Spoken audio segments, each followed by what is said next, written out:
Hello and welcome to another update video on Bitcoin. Yeah, on this video I want to focus more on the larger time frame. It's weekend. So I want to take a moment to talk a little bit about Bitcoin's larger cycle from an Elliott Wave point of view. And what are the scenarios on a weekly time frame which could play out? And I want to talk about the next, what people would call a bear market. So the next larger correction. I want to talk a little bit about the cycles and how they would normally play out and what we can expect for Bitcoin in the next larger correction or even bear market. Yeah. So first of all, we should start with understanding how cycles typically play out. Yeah. Bitcoin cycles. And let's go to our cycle tracker here.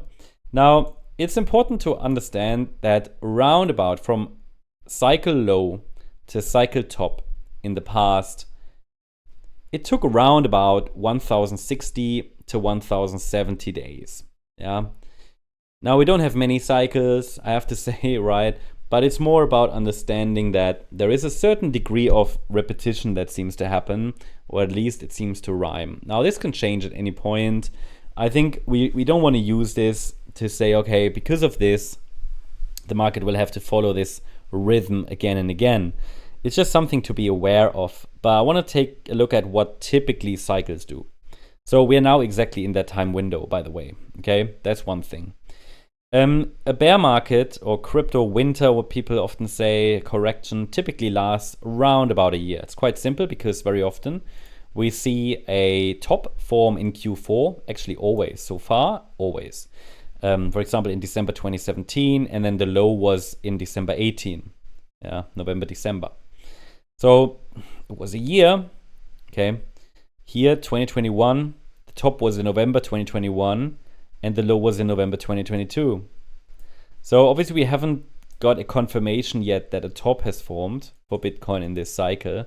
Could very well be that at this time it becomes a bit longer, because there was not really that, in last few cycles we had these kind of blow off tops. This here is more, you see, the momentum is rather muted.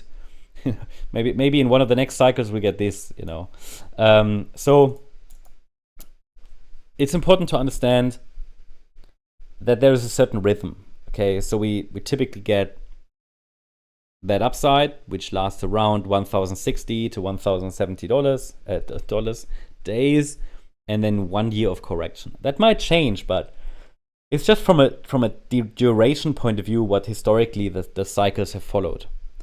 And it usually is in October when tops form. Yeah, it usually is in October. Sorry, not in October, in Q4. Sorry, yeah. So it's typically in Q4. We're now obviously in October. In fact, it was November and December before, and then actually never in October. But typically we see some good upside momentum in October, November, and then depends on the year. In November or December, historically, we had tops. Now, the performance in this cycle is obviously a little bit different. Bitcoin over time reduces in momentum. That's kind of just economic reality that often happens with markets. You see that if we go to the 52-week ROI tracker, it shows you just the momentum over cycles, and the returns actually, right? So this here is not the price. This shows you the returns, right? So Bitcoin returns, and if we, you see the price here, and you see over time Bitcoin moved up, obviously, but you see that the returns in each cycle reduce, like annual returns. And we're below this trend line. And so it's no surprise that every cycle the returns go a little lower. So we might get another push here to this yellow trend line, but returns shrink every cycle. So it's just reality. And a lot of people expect this cycle to still give us kind of, I read a banana phase or parabolic increases. I don't think we're going to get that in this particular cycle, right? It might happen if we break above this trend line there, this yellow trend line. We're not there yet. But the market, it's just, crypto is maturing. Like also the Bitcoin chart is getting, annual returns, they just reduce, every cycle. It has to do with market cap, a lot of other things, institutional investors, and so on. Just something to be aware of as well. And then if we look at, seasonalities, usually, and this is Bitcoin dominance, very important to understand. So Bitcoin compared to altcoin performance, usually October is bullish. It has been this year as well on Bitcoin dominance, and November bearish. So just wanted to highlight that because at the moment, so October is normally a time where Bitcoin is leading compared to altcoins. That's what happened this time as well. That's what we expected, In November, normally the altcoins start to lead. So it's already late October. So I'm not saying this has to happen, but again, be aware of it. So the altcoins show some setups. It's difficult still because after the 10th of October crash, there was a lot of uncertainty. There still is, but we start to see some breakout attempts to the upside. What I actually wanted to show you here as well on this heat map is Bitcoin. So, and if we look at the Bitcoin chart itself, or Bitcoin performance over time, you can see that October is usually bullish. November is also usually bullish. In fact, if we look at the average over many years, November is the most bullish month in terms of performance. So Q4, what I want to communicate here is Q4 is the time where things usually happen, right? Where things can get a bit wild. October was rather underwhelming. Again, October isn't over yet, but it has been underwhelming. So maybe November will be a bit more interesting. But it's just important to understand, I think, once the top is in, and this is why I wanted to cover this, to highlight where we are in the cycle, also for those of you who are maybe not so familiar with it. Once the top has formed, what could happen? It's very important, and I explained that in yesterday's video. I do not see any confirmation that the bull market has topped, But what I use, for example, is this 55-week exponential moving average as a trend filter, and we've remained above it throughout this bull market. And a weekly close below it would be potentially dangerous from a bullish point of view. So there are going to be some indicators that we are watching for. So far, they haven't triggered yet. But let's say, without saying a top is in, because we can't confirm it at this point, it is clear that we should be in the late stage of the cycle. If a bear market starts, it shouldn't surprise anyone. The cycle was, it did what it needed to do. Yep, the returns are underwhelming, but you would expect that from an asset like this over time, cycle over cycle. And the bull market has done what it needed to do also from an Elliott Wave point of view. Now, from a wave structure point of view, there are two main scenarios I see. There is one scenario where we get a, let's say, an acceleration of the cycle, or let's say not an acceleration, but where maybe the correction will rather be short and swift. Now, okay, it could still take a year, roughly, but timing is very difficult. But what I try to highlight here is in the orange scenario, this move to the upside that started in November 22 would be a so-called wave 1. So it would be the start of an even larger move. 5 waves up could be a wave 1 of an even larger 5-wave move. Then we could get a wave 2 correction, and then we could get a larger 3rd wave up, and a 4th wave, and a 5th wave. Maybe that is what many people call the super cycle, but I don't think it's going to happen without a decent correction.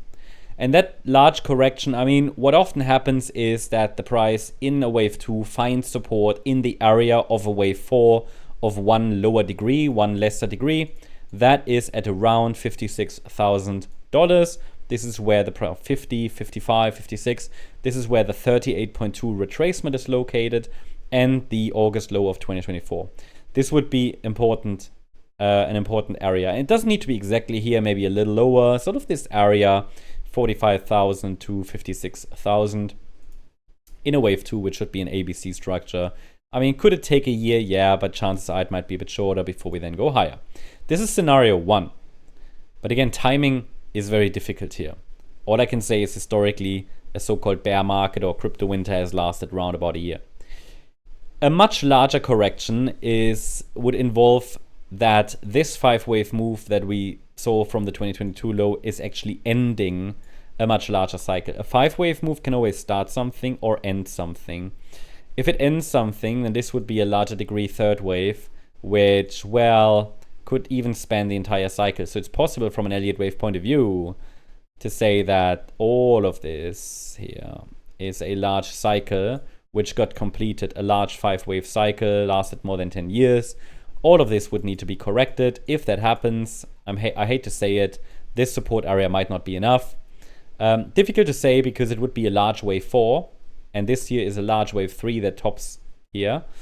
So it might be an A wave down, a B wave up, a C wave down. We might even go much lower. That will be very difficult to say. I can't give you targets yet for that. It depends on how the structure unfolds. But what I want to highlight is the initial correction could be a buyable dip, because whether it's the wave 2 or just the A wave won't matter in the short or medium term then. The rally afterwards, even in the white scenario, could be quite aggressive because B waves, even in 4th waves, can sometimes overshoot, similar to what it did here. But this would be an even larger degree. Yeah. And then so people might get super bullish when we get there, and then it will wipe everybody's portfolio out, right, in this C wave down. So I just want to make sure everybody's aware of these two potentials. I can't tell you which one it will be. I hope it will be orange. It would just be much easier and smoother and would be much more aggressive afterwards in the next bull market. I think this wave 4 could even last years if this really plays out. But there are many forms of this that could play out, but these are the two main expressions. So I wanted to make sure everybody's aware. So I think the initial sell-off, I think from an actionable, if we talk about actions, I think most people will be surprised by it, and most people will panic sell in this initial sell-off, whereas I try to be prepared to buy. So it's, you might need to consider, do you want to be a buyer then, or do you want to be a seller in that initial sell-off? So that's something only you can decide. But that should give you a rough idea what things could, or which things could happen in next larger correction. Hope you liked the update. If you did, please hit the like button, leave a comment, and subscribe. And if you're interested in additional updates, then make sure to also subscribe and follow our other channels. For example, the More Crypto Online channel, where we cover a lot of cryptocurrencies every single day. Thanks so much. Bye-bye.